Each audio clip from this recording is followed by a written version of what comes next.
היי לכולן. קשה לי מאוד להגיד בוקר טוב. בבוקר באמת מציף כזה. מקווה שאתם שומעות אותי טוב, ומי שלא יכולה לראות עכשיו אז תצפה אחרי זה. רגע, אני אכוון את הטלפון. רגע, סליחה. אני, כמו שאתן רואות, יושבת לי פה בסוכה שעדיין לא פירקתי מאוקטובר, ושותה לי כוס קפה אחרי שהורדתי את בן ה-12 שלי בבית ספר, ויש לי איזה 10 דקות שאני צריכה להעיר את התיכוניסט שלי, ואז להיכנס לזום. אז אני יושבת פה מקורבלת ביום הסגרי הזה, מבחוץ ובעיקר מבפנים. אני אומרת, באמת שנה כזו מציפה, שנה וחצי, אבל היום הזה בכלל הוא שובר ומפרק, והוא בכלל, זו מציאות בלתי נתפסת. זה משהו שהמוח האנושי, אני לא חושבת שיכול לתפוס, ובעיקר לא הלב. זה משהו באמת שמפרק לאלפי חתיכות, לרסיסים.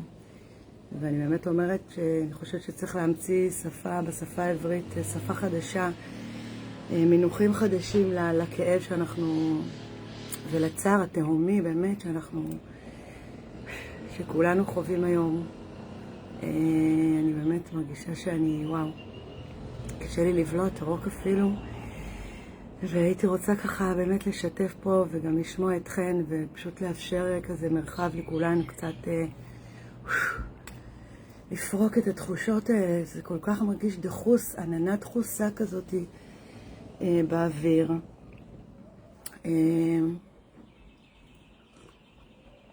תודה לכל מי שמצטרפת. ורציתי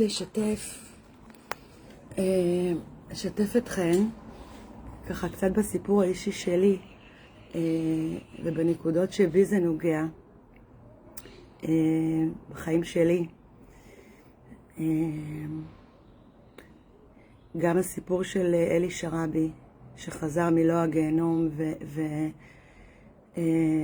בשביל לקבל את הידיעה שהוא איבד משפחה שלמה, וגם הסיפור העכשווי שאני עדיין מקווה, אני עדיין לא איבדתי שביב תקווה שאולי אנחנו נתבדה היום. הלוואי, אמן, אמן, אמן. אבל אני פשוט רועדת, כל כך קשה לשאת את זה. אז הסיפור האישי שלי, אני נכדה לסבתא אהובה, ניצולת שואה, ניצולת אושוויץ בירקנאו, שאני, סבתא שלי מרגרט מילר, זכרה לברכה, נפטרה בגיל 99, אחרי כמה שנים של אלצהיימר, לא פשוט, שכבר לא זיהתה אותנו, והיא הלכה ונסגרה ונחבטה, וכזה עולם שלם שנכבה לתוך עצמו. נפטרה סביב הקורונה, והיא הייתה האישה, בן אדם שבאמת היה הכי אהוב עליי בעולם, הייתי הכי קשורה אליה בעולם, יותר מכל בן אדם אחר. היינו באמת נשמות מחוברות, ומאוד היה קשה לי שהיא הלכה מהחיים שלי. זה לא משנה באיזה גיל, היא ממש, אני קוראת לה ציפור נפשי. ואפילו קעקעתי פה, אתם רואות, יש לי פה קעקוע של עוף החול, של תקומה מהרס ומאובדן, עם המשפט שהמקעקעת חרתה בכתב ידי, מהשיר של יגאל בשן, יש לי ציפור קטנה בלב, והיא עושה בי מנגינות, סליחה, לבכות. זה פשוט מקום מאוד רגיש אצלי. שגם חרטתי על הקבר שלה עם לב אדום. היא הייתה באמת אישה שלמרות מה שהיא עברה, והיא עברה בשנות ה-20 לחייה, סלקציה אחרי סלקציה, במשך 3 שנים, 3 שנים מהגיהנום, יום אחרי יום, וניצחה את זה. לא רק שרדה את זה, היא ניצחה את זה. וזה מטורף לחשוב על זה, זה פשוט בלתי נתפס. ואני גדלתי כילדה על הסיפורים שלה. אני פשוט גמדתי את הסיפורים שלה בשקיקה, כל פעם שהייתי באה אליה עם צלחת ככה פירות, הייתה מפנקת אותי, הייתה אישה חמה, ועם כל מה שהיא עברה, היה בה כל כך הרבה אור ושמחת חיים, והייתה ככה תיאטרלית, והייתה מספרת לי את כל הסיפורים ממחנה המוות ההוא, בצורה כל כך תיאטרלית ככה, ואני פשוט באמת ינקתי את זה ממנה בשקיקה. הייתי באמת יושבת לידה, אוחזת לה את היד, ורק סבתא תספרי לי עוד ועוד, והייתה הכי פתוחה ומספרת ומשתפת. ואגב, יש גם עדות שלה, אם אתן רוצות, אני אשלח לכם, זה ממש חשוב להמשיך להעביר את זה הלאה, בפרויקט של סטיבן שפילברג ביד ושם, ויש לי את הלינק לעדות שלה ביוטיוב, כדי שבאמת תראו איזו אישה מדהימה היא הייתה, באמת.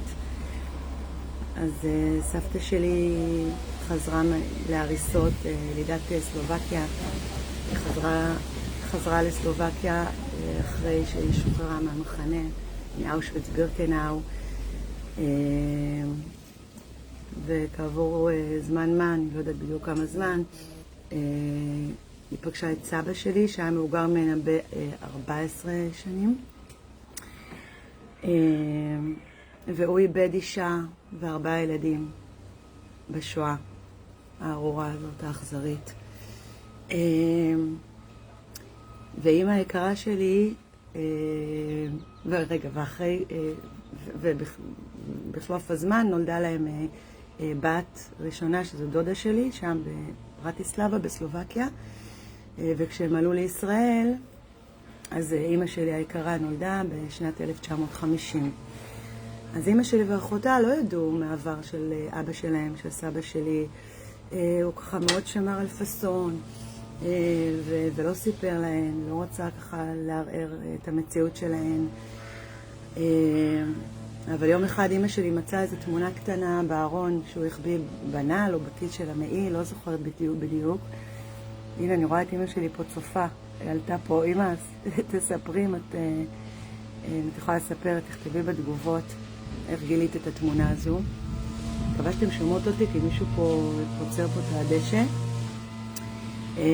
בא לי להישאר פשוט לשבת בחוץ, אני חייבת את האוויר הזה עכשיו לנשימה. ואז היא שאלה אותו, אבא, מה זה? מי זאת האישה הזו והילדים האלו? ואני אפילו לא זוכרת אם הוא ענה לה מיד, אבל בסופו של דבר הם גילו שהייתה לו משפחה שלמה שהוא איבד בשואה. הוא היה בזמן השואה במחנה עבודה בסיביר. ומבחינתי כילדה זה היה איזשהו פרט, לא יכולתי להבין ולהקל את זה, מה זה אומר? שהייתה לסבא אישה שהייתה לו משפחה שלמה ונמחקה, כי עכשיו יש את סבתא, ויש את אמא שלי ודודה שלי, ויש משפחה ואנחנו, וזה היה כאילו איזה פרט אינפורמטיבי, שהייתה לסבא אישה והיו לו 4 ילדים. ובאמת אני עמומה מעצמי, שאני חושבת שרק בסיפור הטרגי של אלי שרבי, קודם כל, שזה ריסק אותי, הבנתי, וואו, מה? כאילו היום אני קולטת את זה פתאום, שהבן אדם, הגבר הזה, עם כל העינויים שהוא עבר, שנה ומשהו, הוא אשכרה חוזר לריק, לכלום, להתמודד עם עוד גיהנום אישי משל עצמו. ווואו, ההבנה הזו פרקה אותי לחתיכות. ועכשיו עם הסיפור של היום, עם ירדן ביבס ושירי וכפיר ואריאל, אני חושבת שיש לי, אגב, קליטה לא טובה פה, אני אנסה להיכנס פנימה. בכל זאת, אם יש פה מישהי שרואה ושומעת, אני ממש אשמח שתאותתו לי ותגידו לי. רגע, אני נכנסת שנייה, תסלחו לי עם הקפה. שנימה, דקה.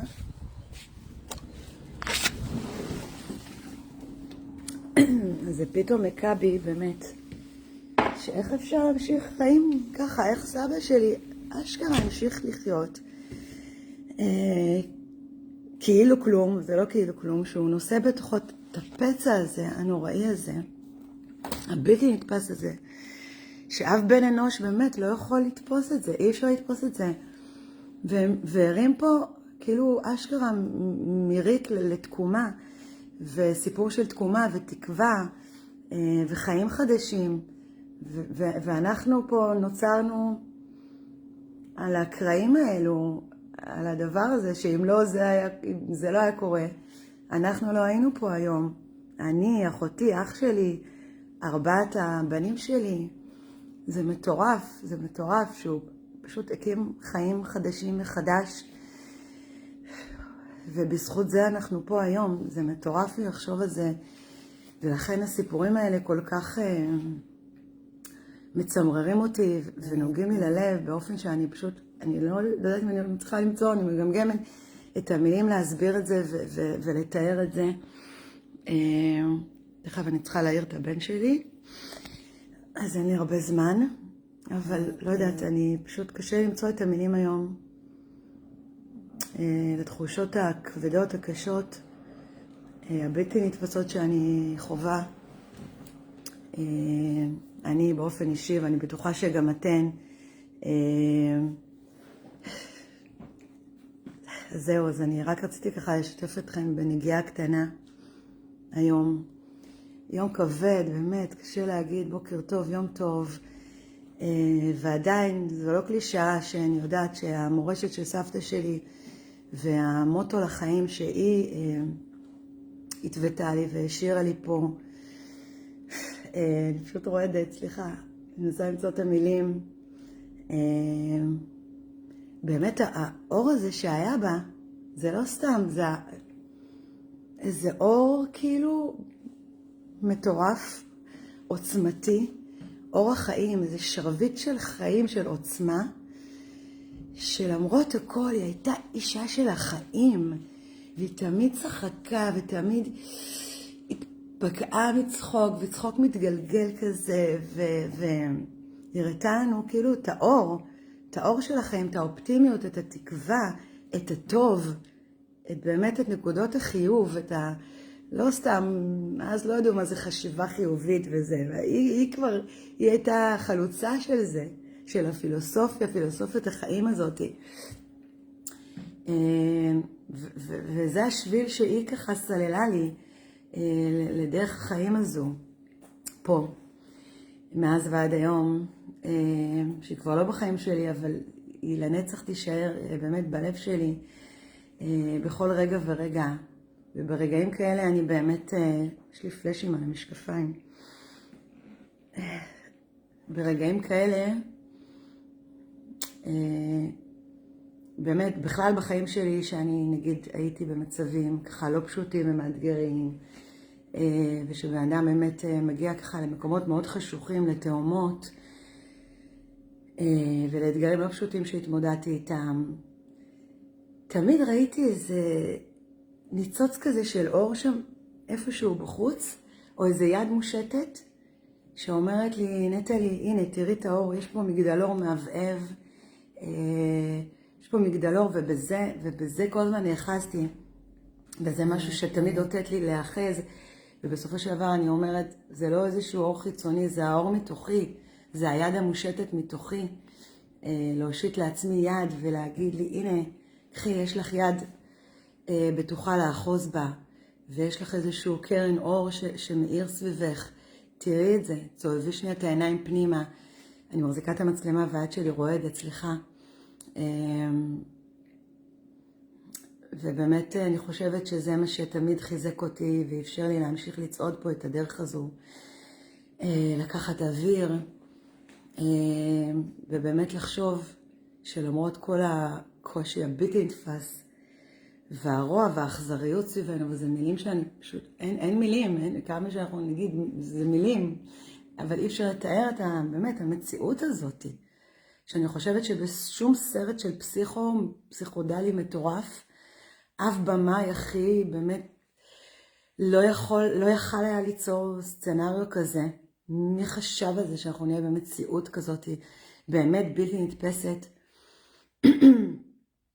אבל עדיין כל אחד פה קיבל מסע חיים חד פעמי, ואני חושבת שכל אחד פה מחובתו, זה אפילו לא משהו פריבילגי, להאיר באלף לשני, להאיר לו את הדרך, אפילו לצעוד איזה צעד לפניו ולהגיד לו בוא, לתת לו יד, בוא ביחד, בואי נחבוק ונחבק זו, במקרה הזה בקהילה האנשית שלנו.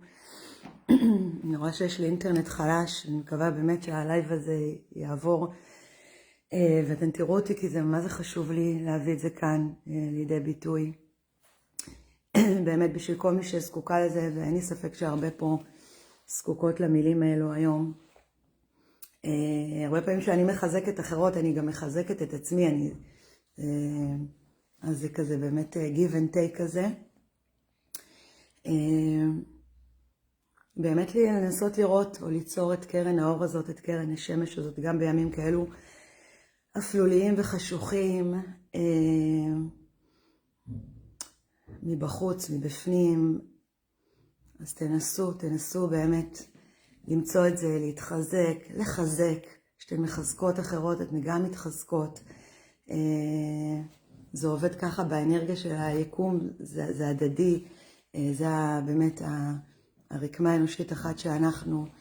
למצוא את הטוב הזה, באמת את הדברים הקטנים האלה, שמצליחים להרים אתכן היום, ובתקופה הזו בכלל, וקצת נותנים לכן אוויר נשימה, באמת לחשוב על רק צעד על הצעד הבא, לא על עוד יומיים אפילו, עוד שבועיים, עוד חודש, עוד שנה.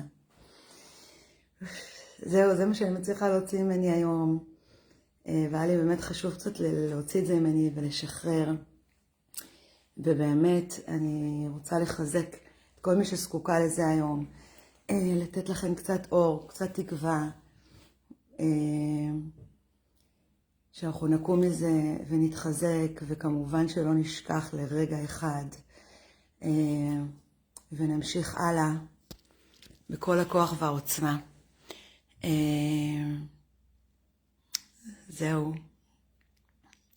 ואני באמת מחבקת אתכן, שולחת לכן חיבוק חזק מהלב שלי.